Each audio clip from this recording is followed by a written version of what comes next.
Hi అండి, నమస్తే. నేను మీ Lakshmi. Welcome back to our channel. ఈరోజు మనం కంది గింజల పులావ్ అండి. చాలా టేస్టీగా సింపుల్గా చేసుకోవచ్చు.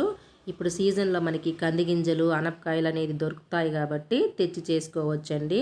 వీటిల్ని తాలింపుగా, పులుసుగా, ఇలా రైస్గా కూడా చేసుకోవచ్చండి. మార్నింగ్ లంచ్ బాక్సులకైనా కూడా చాలా బాగుంటుంది. సింపుల్గా కూడా చేసుకోవచ్చు.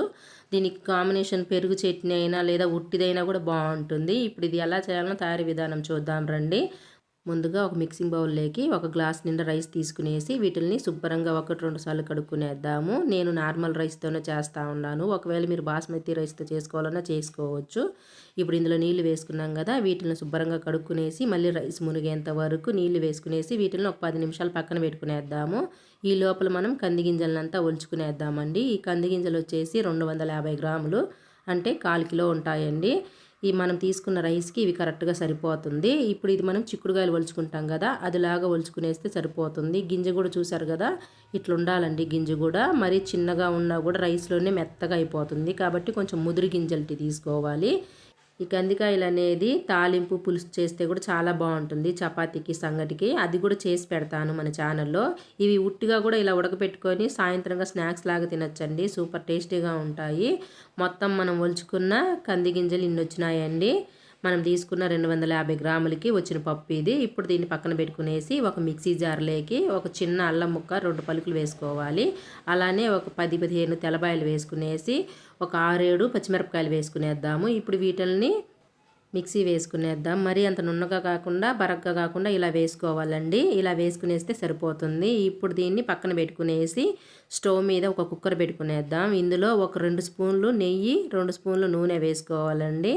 ఒకవేళ మీకు నెయ్యి ఇష్టం లేకపోతే నూనె వేసుకొని చేసుకోవచ్చు. ఈ పులావ్కి నెయ్యి వేసుకునేస్తే చాలా బాగుంటుంది. ఇలా స్పూన్ నిండా వేసుకున్నాం కదా, ఒక 1/2 టీ స్పూన్ జీలకర్ర, 2 యాలకులు, కొద్దిగా చెక్క, ఒక 3 లవంగాలు, ఒక బిర్యానీ ఆకండి వేసుకునేసి వీటిని అన్నిటిని ఒకసారి ఇట్లా కలుపుకోవాలి. నెయ్యి అనేది గడ్డగా ఉంది కాబట్టి ఒక స్పూన్ నిండా వేస్తున్నానండి. అది మనకి 2 స్పూన్లు ఉంటుంది. ఇప్పుడు ఇందులోనే కట్ చేసి పెట్టుకున్న ఒక ఉల్లిపాయను వేసుకునేసి ఈ ఉల్లిపాయను కూడా కొంచెం దోరగా ఫ్రై చేసుకోవాలి. ఇది కొద్దిగా దోరగా అయిపోతానే ఇలా వచ్చింది కదా, ఇప్పుడు మనము పచ్చిమిర్చి, అల్లము, వెల్లుల్లి పేస్ట్ చేసుకున్నాం కదా, అది వేసుకునేద్దాము. దీన్ని కూడా మొత్తం వేసుకునేసి ఈ పేస్ట్ అంతా నూనెలోనే ఫ్రై అవ్వాలండి. ఇది మనకి పచ్చివాసన లేకుండా ఫ్రై అయితే కొంచెం కలర్ చేంజ్ అవుతుంది. చూసారు కదా, ఇలా వస్తుంది. ఇప్పుడు ఇందులో ఒక 2 టమోటాలు కట్ చేసి వేసుకోవాలి. మనం తీసుకున్న రైస్కి 2 టమోటాలు అనేది సరిపోతుంది.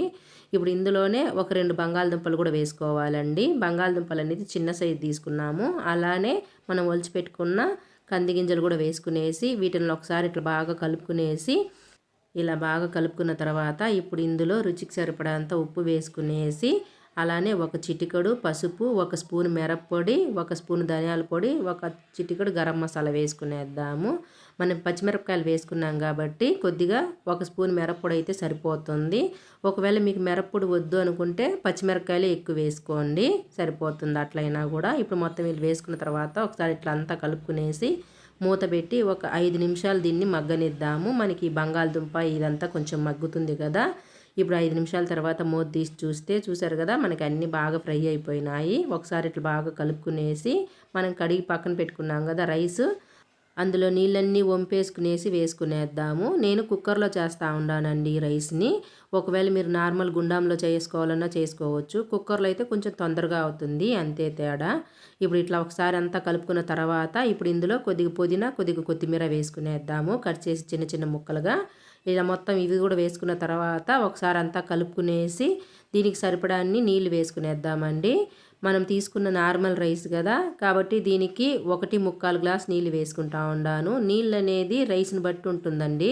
ఇలా ఒక గ్లాస్ వేసుకున్నాం కదా, ఇప్పుడు 3/4 గ్లాస్ వేసుకుంటా ఉన్నాము. ఒకవేళ ఇవి పాత రైస్ అయితే 2 గ్లాసులు వేసుకోవచ్చు. కొత్త రైస్ అయితే ఇలా 3/4 గ్లాస్ వేసుకోవచ్చు అండి. అదే బాస్మతి రైస్కి అయితే గిన 1 గ్లాస్కి 1.5 గ్లాస్ నీళ్ళు అయితే సరిపోతుంది. ఇలా మొత్తం వేసుకొని కలుపుకున్నాక ఉప్పు ఏదన్నా తగ్గినట్టు అనిపిస్తే చూసి వేసుకోవచ్చు. నాకైతే కొద్దిగా సాల్ట్ తగ్గుండాది. వేసుకునేసి మరొకసారి కలుపుకునేసి మూత పెట్టి ఒకే ఒక విజిల్ రానియాలండి. నేను తీసుకున్న కుక్కర్ పెద్దది కాబట్టి ఒక విజిల్ వస్తే సరిపోతుంది. ఒక విజిల్ వచ్చిన తర్వాత స్టవ్ ఆఫ్ చేసుకునేసి కుక్కర్లో ఆవిరంతా పోయిన తర్వాత మూత తీద్దాము. ఆవిరంతా పోయినాక ఇలా మూత తీసి చూస్తే మనకి రైస్ చూసారు కదండి ఎంత బాగా వచ్చిందో. చూస్తూ ఉంటేనే తెలుస్తుంది కదా. కొలతలు అనేది కరెక్ట్గా వేసుకుంటే రైస్ అనేది ఇలానే వస్తుందండి. ఇంట్లోనే ఉండే వాటితో న్యాచురల్గా చేసుకోవచ్చు, టేస్టీగా సింపుల్గా చేసుకోవచ్చు అండి. ఇది మనకి అచ్చం రెస్టారెంట్లో తిన్నంత టేస్టీగానే ఉంటుంది. ఒక్కసారి ఇలా చేసుకొని తిని చూడండి, దీని టేస్ట్ మీకే తెలుస్తుంది. చూస్తూ ఉంటేనే తెలుస్తూ ఉంది కదా మీకు పొడి పొడిలాడుతూ. చాలా బాగుంటుందండి టేస్ట్ కూడా. ఈ వీడియో కనుక నచ్చితే లైక్ చేయండి, షేర్ చేయండి. మరిన్ని రెసిపీస్ కోసం మన ఛానల్ని సబ్స్క్రైబ్ చేసుకొని పక్కనే ఉండే బెల్ ఐకాన్ని క్లిక్ చేస్తే నేను పెట్టే వీడియో మీకు నోటిఫికేషన్ వస్తుంది. ఈ కందిగింజల పులావ్ అనేది మీకు ఎలా అనిపించిందో కింద కామెంట్లో చెప్పండి.